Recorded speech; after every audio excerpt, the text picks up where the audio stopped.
Right, hello there. Looking for Roman Legionaries advancing from Victrix? You came to the right place.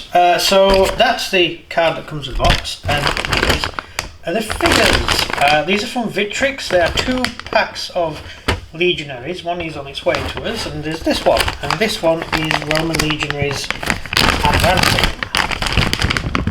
And the other one is Roman Legionaries doing stuff. Get it out of the bag. Right, let's have a look what we've got. Well, I should already know because I've already unpacked one of these. Right, so these are the Legionaries. They're all in sort of very basic poses, if it will focus. There we go. Very, very basic poses, and I'll go into details with them in a minute. But so you get 4 figures to a sprue. You get 2 Praetorian shields. Oh, sorry, 4 Praetorian shields and 4 normal Legionnaire shields. Now we're also going to be using the same figures to make Marines, because although Marines in the East wore chainmail, Marines in the West often wore plate because they were having to deal with, well, Germans. And if you're dealing with Germans, you want to up armour as much as you possibly can. And quite often, Marine Legionaries became regular Legionaries, such as our favourite Legionary of all time, which is the 10th. The 10th Fretenthus, which their emblem was a boat, and they were a Marine Legion, based in, I can't actually say where it was, Judea. It had a different name back then. And they ended up being land-based troops. So that's just a bit of interesting stuff. And it's all here. Right, so we have 2 sets of helmets. One set of helmet is the normal standard helmet, and the other helmet is the crossbed helmet, so you can mount them. And these are the, if it will focus, yes, thank you, finally. They are the brush heads, horse fur, which go on top of the helmet. You also got a collection of peeler, and over here you have a collection of swords in different poses, which is all very nice. But we have made some up, so we'll have a look at the figures assembled, shall we? Would that be easier to do, because you can't quite tell? So this is, actually I'll first of all show you the command sprue as well. Yeah, this is the command sprue. You've got 2 sets of things. You've got what's the thing that roars and eats things? Bears. No, the other thing that roars and eats things. No, the other thing that roars. They howl. What's the roar? Dinosaur. Yeah, I don't think they were around in Roman times. Pretty sure that's a bear skin. There is a bear skin, and there's also a skin of that thing that roars and lives in the Serengeti. Tiger, that's it, yeah. Tiger, yeah, you can tell I went to school, can't you? Right. Sorry. Right, so we have tiger and bear, and you could pick either one. So you've got tiger heads and bear heads, and you can do what you want with it. So basically, as a basic rule of thumb, if you're just a standard wargamer, then Praetorians will wear lion skin, and regular legions will wear bear skin. In reality, you wear whatever was local. So if you were based in the Horn of Africa, you wore not the Horn of Africa. What the Romans were doing down there, the top bit of Africa, the bit where people go on holiday all the time. That bit, they used to anyway. It's got pyramids. Egypt. Yes. You could place like Egypt. Oh my god. Then you're going to be wearing tigers. Will be cheaper than bears. There won't be any bears in Egypt, right? Unless it's at the zoo. And they did have zoos, by the way. They just found one. And so you have these things, and so you would get tigers because they were local. And if you were living in North, then bears would be 10 a penny, and so you would just use bears because it would be easier. And anyway, no one would know what a lion was. Seriously, you turn up in Germany and say, look, I'm scary, I'm wearing a lion skin. They would say, well, you made that up. You got a bear skin and painted it yellow. I don't believe you. She's never seen a lion. What would they know?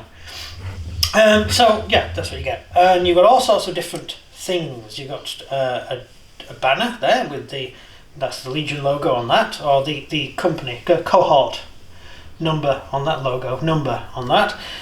Then you have the eagle, which is just awesome. I love that model. Then we've got various forms of regimental standard. I just broke that one. I just broke it. I don't have the broke it.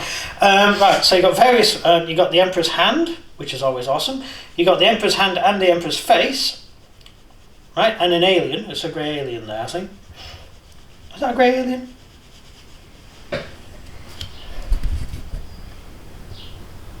Why would it have two emperors? Three. It's got maybe that's a senator. I don't know. Maybe it's a god. God of War. Mars. That's it. So that's Vespasian and that's Mars. Actually, it looks like a chef. He's got a chef's hat. Oh my god. And that's definitely an emperor at the top. So it's got several emperors on there for some reason. I don't know. I clearly haven't read enough. It's also saying one of the emperors was a chef. Yes, one of the emperors was probably a chef. I mean, the emperors were pretty weird people. They did all sorts of weird jobs before they became emperor. I mean, one of them just fell asleep under his newspaper and woke up an emperor. Oh yeah, nerve. Yeah, that actually happened. It's just like he slept through the Senate meeting, woke up, you're the emperor now. What? It's like 90 years old, wasn't it? Hence why he was the emperor. Hence why they made him the emperor. Right. So yeah, you have all those there. Yeah. So you've got 4 of these to choose from, and you can do what you want with them. You've got that, there's the sort of Spanish sun on it, and you've got that's got the Spanish sun on as well, and they're sort of they look more. That's more Western thing, isn't it? That I should guess. Yeah. Yeah. It's got a little castle and everything. It's very nice. I don't know anything about symbolism for Romans. I just play the game. And we've got a cornice, which is nice. Oh, and we've got another one here. That's not just the Emperor's hand, but that's the Emperor's hand with your unit number on it. That's awesome, isn't it? Right, so given that we've done that, we'll look at the command first. So this is the cornice. Now this is the Black Shield 1450s. What is it?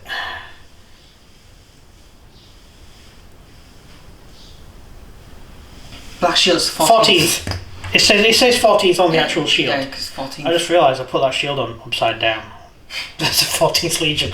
Yeah, this is the 14th. So they have wolf skin because they wore wolf skin. So they actually wore wolf skin. So this is the 14th Legion, and that's the cornice for the 14th Legion. And so instead of the lion, we have that. Then we have the eagle, the most awesome thing ever. That's the eagle that flies over the Empire. And if you lose your eagle, your regiment is disbanded. Legion. And sometimes legions would be completely destroyed, but the legion bearer would throw the eagle over a fence or something, so someone could get it, and that way it carried on, even though the legion was actually destroyed. It's the same as in Britain. If you lose the colours, theoretically, your regiment is disbanded. And that happened to a couple of regiments in the Napoleon. And then you get laughed at. Yes, although it wasn't a fast and hard rule. There were a couple of times that regiments did actually not lose they lost their colours, but for technical reasons they were allowed to get away with it. You know, like the French cheated or something like that. Or you have to fight 2 battles. Yeah. Like someone called Harada, and then you have to run over and quickly go get a William dude. Yeah. So this is the regimental standard for the 14th, and the reason I picked this one is because it's got the 5 campaigns. Yeah. Which is the 5 campaigns at the time of the Germanic War, and they had 5 campaigns under their belt, so they've got 5 campaign badges there. That's the only reason I used that one. Then we have a Opito, which in modern speak is officer. That's where the word officer comes from, Opito. and it just means that he gets a pointy stick to point at people with. Didn't change, did it? He's basically a lieutenant. Like a warlord with a baton. Yes, a pointy stick. And a little whistle. That actually comes from the Roman. That is a Roman Centurion stick. It's a hickory stick or whatever they call it. And they used it to point. So we had one, didn't we? Yes, we have Where one. if you pulled it out, it was actually a blade. There's a bayonet inside. Yeah. It's grandpapa's. Yes, he fought Germans. So his pointy officer swagger stick had a bayonet inside it, so he could injure Germans because he wasn't into playing nice. Well, he survived the war and most of his friends died, so I should guess he was quite good at it. Got little medals and stuff for the amount of Germans he killed. Do you think he was like Legolas and Gimli? Yes, 41! Yes. 42! There's some Frenchmen around who keep shouting to him. I've got 45 Germans now! Wee wee! Yes. So that's the Opito, looking quite good. And then we have the Centurion. And this Centurion, he hasn't got his hickory stick. That's his hickory stick. He's not wearing that. He's got a sword because he's going to be... This is the sort of Centurion that wants to be at the front. Yeah. He wants to stab people and stuff. Or at least wave his sword and make it look like he's doing something. And of course he's all in black because they like to fight at night, and so they wore black. And they used to wear covers over their shields. Because the shields, which is something you don't know, what were Roman shields painted in? A special type of paint. Oh, I don't know. It was luminous. So when the moon shone on the shields at night, the shields could be seen really well. They lit up. So you could see the shields at night. So the Romans were very good at fighting at night. That'd be terrifying. Yes, absolutely terrifying. And the 14th were sneaky and used to do things like cover their shields. It's actually all about it in that book your better half just bought. Yes. Cicero? Yes, and Pluto. Plutarch. It's Plutarch, yes, you just mention it, does Plutarch does.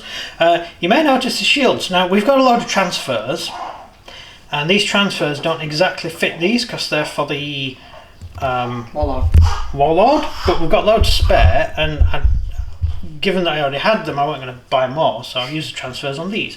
They don't quite fit, but does it matter? You wouldn't notice in a big battle. You won't notice in a big battle. Right, I've got a few more here. Hang on. I've got a normal legionary here. That's how he's standing, and he's sort of leaning on this. There's another box with all these legionaries are sort of standing around and wandering about. There's another legionary box where all the legionaries are running around and doing heroic things. So we'll show you that later when it comes. It's still on the way. And that's a normal infantryman, and we've got two more. One with Peeler marching forwards, and one with a sword, and it's not the 7th, it's 5th. Macedonia? Oh, I don't know what the 5th. Macedonica, whatever they call it. Let's just check. Legio. Oh, it's Spanish, this one. Right, I wonder where I haven't got the what do you call them here? So these are Spanish. That would be the 3rd, wouldn't it? These guys, they're not finished. I've only got 2 figures for it yet. These guys, during the Year of the Four Emperors, they're the ones who thought they were going to die. They were completely surrounded, were getting massacred, and so when the sun came up, they saluted the sun because that's what the Spanish did. It was their way of they saluted the sun, and Vitellius thought, oh no, they're saluting Vespasian's troops. The reinforcements must have arrived, and his army ran away. Yep. So at the moment of losing, suddenly the enemy ran away. They didn't know why. They couldn't figure it out. They thought, hang on, we won. And then Primus, that's it. Primus led the relief column with another guy, Brutus or Bruticus, something. Primus was the one who avenged Vespasian. I thought he was dead by then, because Vespasian was well to also. He was Primus who avenged Vespasian's brother, because Vespasian's brother was murdered by Vitellius, wasn't he? Right, anyway. This is another legion, and this is an interesting one. These ones, but back when we did our Roman-Jewish war, remember we did that? We had this legion. This is a regular foot legion, but it was originally a marine legion. Hence, it has the marine symbols on it.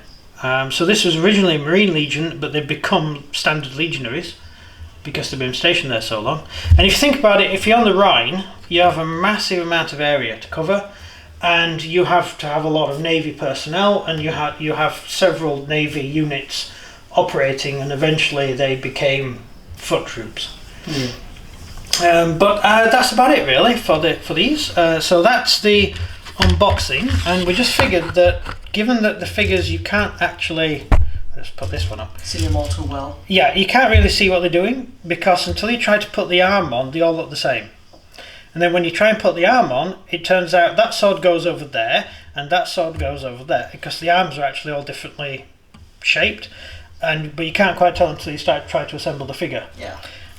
There is a legend on the back that you can use to assemble them, which I actually had to use in the end, because, oh god, they're not easy to put together, are they? I don't know. Some of them are, and some of them are ridiculous. Like the command sprues, I always have to use the. You have to use that sprues. because you haven't got a clue what you're doing. Command sprues are really hard to do. I mean, this is great. This gives you all the information you need. So you just look at the back of the sprue. The sprue has the number on it. So you look at the number, and that's how you do the how you can work out the figures. So quite good. The signifier body parts uses SB1 and SBA. So it's great. Great. So that's how that works, and that's him. And according to my camera, that's a real human face that I'm trying to take a picture of, because it's got one of those auto thingy features. Right, that's it. End of the video. Any comments? No. So if you enjoyed the video, please leave a like and subscribe, and comment down below what you think of Roman Legionnaires advancing. It's goodbye from me. And goodbye from him. Goodbye.